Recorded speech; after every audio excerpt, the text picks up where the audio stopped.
ایک دفعہ ایک شخص کی شادی اس کے ساتھ والے گاؤں میں طے پائی کہ فلاں دن دولہا بارات لے کر آئے اور اپنی دلہن لے جائے، لیکن ساتھ میں لڑکی والوں نے ایک شرط بھی رکھ دی کہ دولہا اپنے ساتھ جو بارات لائے گا اس میں 100 نوجوان ہونے چاہیے اور کوئی بھی بزرگ شامل نہیں ہونا چاہیے۔ یہ عجیب شرط سن کر دولہے والے بڑے حیران ہوئے، پھر بھی شرط منظور کر لی، لیکن دل ہی دل میں وہ پریشان بھی تھے کہ آخر ایسا کیا ماجرا ہے اور کیوں بزرگوں کو ساتھ لانے سے منع کیا گیا ہے۔ دولہے کے گاؤں کے نوجوان خوش تھے، اس بار بارات میں کوئی بزرگ نہیں جائے گا اور وہ مزے لیتے اور ہنستے کھیلتے بارات لے کر جائیں گے۔ دوسری جانب گاؤں کے بزرگوں کو پریشانی تھی کہ انہیں کیوں روکا گیا ہے۔ خیر بارات کے جانے کا دن آ پہنچا، دولہے کا سہرا باندھ گیا۔ جب بارات دوسرے گاؤں روانگی کے لیے تیار تھی تو اسی لمحے گاؤں کے بزرگوں نے یہ فیصلہ کیا کہ بارات کے ساتھ ایک بزرگ تھوڑے فاصلے پر رکھ کر جائے گا اور سارے معاملات پر نظر رکھے گا۔ نوجوانوں کو یہ بات بھاری لگی، انہوں نے کہا کہ ہم 100 نوجوان ہیں، ہم ہر طرح کے حالات سے مقابلہ کرنے کی صلاحیت رکھتے ہیں، ہم اپنے بھائی کی دلہن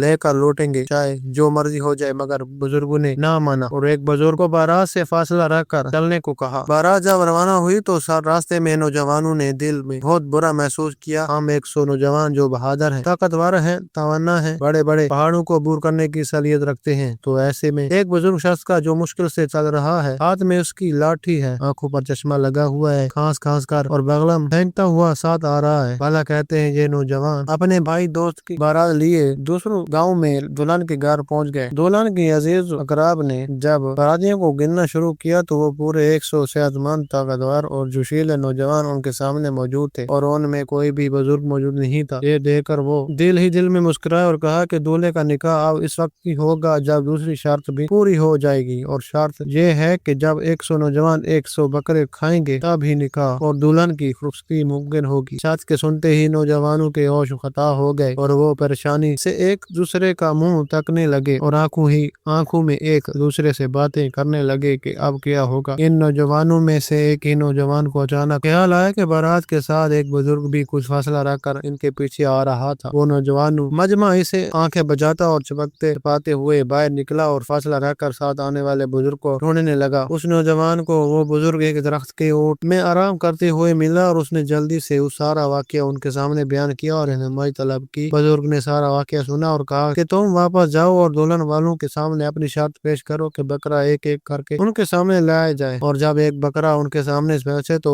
سب نوجوان ایک دم ہی اس پر ٹوٹ پڑے اور کھا جائیں۔ نوجوان بزرگ سے ہدایت لے کر واپس پہنچا اور اس نے ویسا کیا جیسے کہ اس سے ہدایت کی گئی تھی۔ یہ سارا منظر و ماجرا دیکھ کر دلہن والے پریشان ہو گئے اور دولہے والوں نے دلہن والوں کی یہ شرط پوری کر دی اور 100 بکرا کھا لیے، اور پھر نکاح کے بعد دلہن کو لے کر بارات ہنسی خوشی واپس آئے گی۔ نوجوانوں کو پھر احساس ہوا کہ کس طرح ایک بزرگ نے رہنمائی کر کے ان کی پریشانی کو راحت میں تبدیل کر دیا۔ آج ہم اپنے بزرگوں کا وجود اپنے لیے غیر اہم سمجھتے ہیں، ان کی صحبت میں وقت گزارنا ہم پر گراں گزرتا ہے، اگرچہ ہم ان کی نصیحت آموز باتوں کو اپنے لیے توشہ ریاست سمجھتے ہیں۔ کہنے کا مقصد یہ ہے کہ ہم نوجوان جذباتی ہیں، بزرگوں نے اپنی زندگی کے تجربات سے گزرتے ہوئے اپنے بات سفید کیے ہوتے ہیں، وہ علم و عمل، مشاہدات و تجربات کی دولت سے مالا مال ہوتے ہیں۔ ہم نوجوانوں کو چاہیے کہ جذبات کو ایک طرف رکھ کے اپنے بزرگوں کی حکمت بھری باتوں پر عمل کرتے ہوئے ان کے تجربات سے مستفید ہوں۔ یقیناً بزرگوں کی حکمت بھری گفتگو اور رہنمائی عام نوجوانوں کو زندگی میں کبھی کسی کے سامنے شرمندہ نہیں ہونے دے گی۔ نوجوانوں کی ناکامی کا ایک سبب یہ بھی ہے کہ ان کے پاس سب کے لیے وقت ہے، مگر اپنے بزرگوں کے ساتھ کچھ پل گزارنے کا وقت نہیں ہے،